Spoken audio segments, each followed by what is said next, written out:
ये प्रेम कहानी शुरू होती है दिल्ली से नोएडा जाने वाली बस में। जिस बस में सवारी कर रहा होता है पराग और उस बस की कंडक्टर होती है अनुराधा। ओके, टिकट दिखाओ, टिकट टिकट। चाचा का प्लेन नहीं चल रहा है यहाँ तेरा, जिसमें फ्री में सवारी कर रहा है। हिसाब देना होता है हम लोगों को, सरकार को। निकाल पैसे, चल। पराग दूर से अनुराधा को देखता है। अरे यार, कितनी धाकड़ लड़की है। मजाल है कोई कुछ बोल दे। कितनी समझदार और कितनी कॉन्फिडेंट। आज से मैं तो इसी बस में घर जाया करूंगा। अब क्या था, भले पराग को घर जाने के लिए 10 बस छोड़नी पड़े, भले 20 किलोमीटर की यात्रा खड़े होकर पूरी करनी पड़े, लेकिन आने जाने का सिलसिला वो अनु की बस पर ही करता। एक दिन, ओह क्या करता है तू? हाँ, मैं नोटिस करती हूँ, देखता रहता है मुझे जब देखो तब। हाँ, वो मैं तुम्हें पसंद करता हूँ और शादी भी तुम्ही से करूंगा। हैं? वाह जी वाह, तू ना कोई प्रधानमंत्री हो गया कि आज से 500 की नोट बंद और नोट बंद।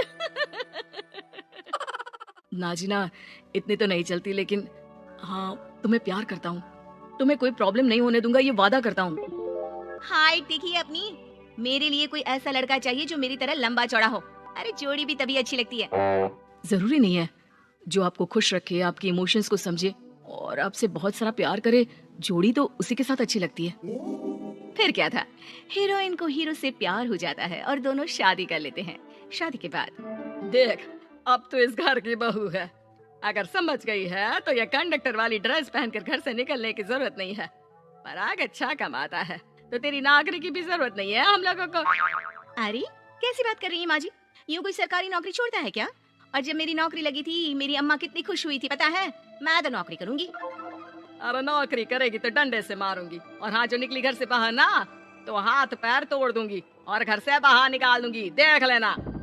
अनु को समझ में नहीं आता कि वो सास को कैसे समझाए कि सरकारी नौकरी लगना आसान बात नहीं होती और उसने इस नौकरी को पाने के लिए कितनी हार्ड वर्क की थी। रात को अनु पराग से बात करती है। देखो पराग, मैं नौकरी करना चाहती हूँ। मुझे नहीं पता था कि तुम्हारी माँ को मेरी नौकरी से प्रॉब्लम होगी, वरना। ऐसी बात नहीं है, मैं माँ को समझाता हूँ।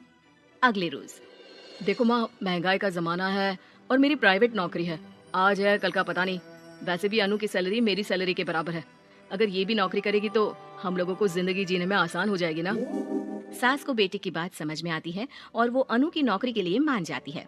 अगले रोज, बेटा, बहू, तुम लोगों को लेकर मुझे कुल देवी के दर्शन के लिए जाना है, तो रविवार को दोनों सुबह ही तैयार हो जाना। अगले रोज दोनों तैयार हो जाते हैं और कुल देवी के मंदिर पहुंच जाते हैं। क्या संतोषी बहन, ये कैसी बहू ले आई हो? बहू बेटा लग रही है और बेटा बहू। अरे कोई पहलवानी लड़ानी थी क्या जो इतनी लंबी चौड़ी बहू ले आई? अब क्या बताया पंडित जी, जो बेटे ने पसंद किया हमने उसे हाँ कर दी। अब बेटा जाने और उसका परिवार, और ये तो बस कंडक्टर की नौकरी करती है, इंटरस्टेट। और सच्ची, वाह वाह वाह, यह तो बड़ी बात है संतोषी। तुम तो किस्मत वाली निकली जो सरकारी नौकरी की बहू ले आई। यह तो वही बात हो गई कि घी के लड्डू का कोई शेप थोड़ी ना देखता है तो घी का लड्डू ही। सास को बहू की तारीफ सुनकर बिल्कुल अच्छा नहीं लगता। वो जल्दी से पूजा पाठ करवा कर उन लोगों को घर ले आती है। एक रोज, संतोषी बहन, तुम लोगों का घर बड़ा अजीब सा लगता है। भाई साहब बहन जी और बहन जी भाई साहब जैसी। अरे बस किया कर, सरकारी नौकरी देखी तो हाँ बोल दिया, और इतना भी क्या, पैसे की चिंता। चलती हूँ, खाना बनाना है। क्यों, बहू नहीं बनाती क्या खाना? अरे नहीं, वो तो नौकरी करने जाती है ना, तो उसके आने से पहले खाना बना देना पड़ता है। वरना पता है ना आजकल की लड़कियों की ज़बान कितनी लंबी होती है। तेरी बहू की तो कुर्सी तोड़ने वाली नौकरी है। यहाँ बैठती है जैसे उठकर ऑफिस में बैठ जाती है, फिर क्यों थक जाती है कि खाना भी नहीं बना पाती। मेरी बहू भले कंडक्टर है, लंबी चौड़ी, लेकिन बता रही हूँ, सारा दिन सवारी से मत्था पच्ची करती है, लेकिन मजाल है शादी के बाद एक दिन भी मुझे किचन में जाने दिया हो ना जी ना। दोनों पड़ोसन वहाँ से चली जाती है। सास बाजार जाती है और एक ट्रेड मशीन ले आती है। अरे माँ जी, इस उम्र में आप घर पर जिम खोलेंगी? अरे तेरे लिए लाई हूँ, रोज चलाकर 2 घंटे इस पर, पतली हो जाएगी। और खाना कम खाया कर, जब देखो बकरी की तरह मुंह चलता रहता है तेरा। वाह जी वाह, एक ही तो शौक है खाना खाने का, वो भी रोक दो। हाँ, लेकिन सास तो सास थी, बहू के खाने से लेकर एक्सरसाइज सबका हिसाब किताब रखने लगती है। अरे मैं मोहल्ले वालों को बताकर रहूंगी कि मेरी बहू भी शिल्पा शेट्टी की तरह पतली हो सकती है। वही बहू बस में जब सवारी का टिकट काट रही होती है, उसे चक्कर आ जाता है और वो गिर जाती है। सवारी हैरान परेशान हो जाती है और ड्राइवर को वहाँ बुलाती है। अरे शहर नहीं थी हमारे कंडक्टर साहिबा, लेकिन जब से शादी हुई है बकरी बन गई है। सास को तो बस इनके खाने की ही लगी रहती है। ड्राइवर बस में बिठाकर बहू को घर छोड़ आता है और सास को कहता है, अरे पता है आपकी बहू कितनी धाकड़ है। किसी को बात करने से पहले 4 बार सोचना पड़ता है कि बोले या ना बोले, कहीं झापड़ ना पड़ जाए। और आप है कि इन्हें बकरी बनाने में लगी है। अरे चुप, निकल यहाँ से।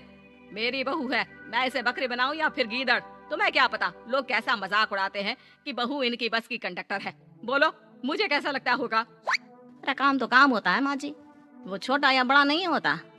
खैर जैसे आपकी मर्जी, चलता हूँ मैं, नमस्ते। ड्राइवर वहाँ से चला जाता है। बहू ठीक हो जाती है। एक बार आधी रात को कोई संतोषी का दरवाजा खटखटाता है। अरे इतनी रात में कौन आ गया?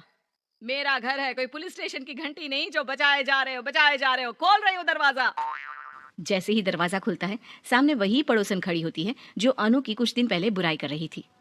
मेरी बहू के पेट में दर्द हो रहा है, उसे जल्दी अस्पताल पहुंचाना जरूरी है। हाँ तो पहुंचाओ, और जल्दी लड्डू के साथ खुशखबरी भी सुना देना। हाँ, काहे हमारा दरवाजा पीट रही हो? अरे सुनो सुनो तो, अपनी बहू से कहो ना कि सरकारी बस को थोड़ी देर के लिए दरवाजे बुला ले। क्या है ना, कोई साधन नहीं है अस्पताल ले जाने के लिए। सास अनु को कहती है और अनु बस को बुलाकर पड़ोस वालों की मदद करती है, जिसके बाद पूरे मोहल्ले में अनु की तारीफ होने लगती है। सच में लंबी चौड़ी बहू के साथ साथ लंबा चौड़ा दिल भी है बहू का।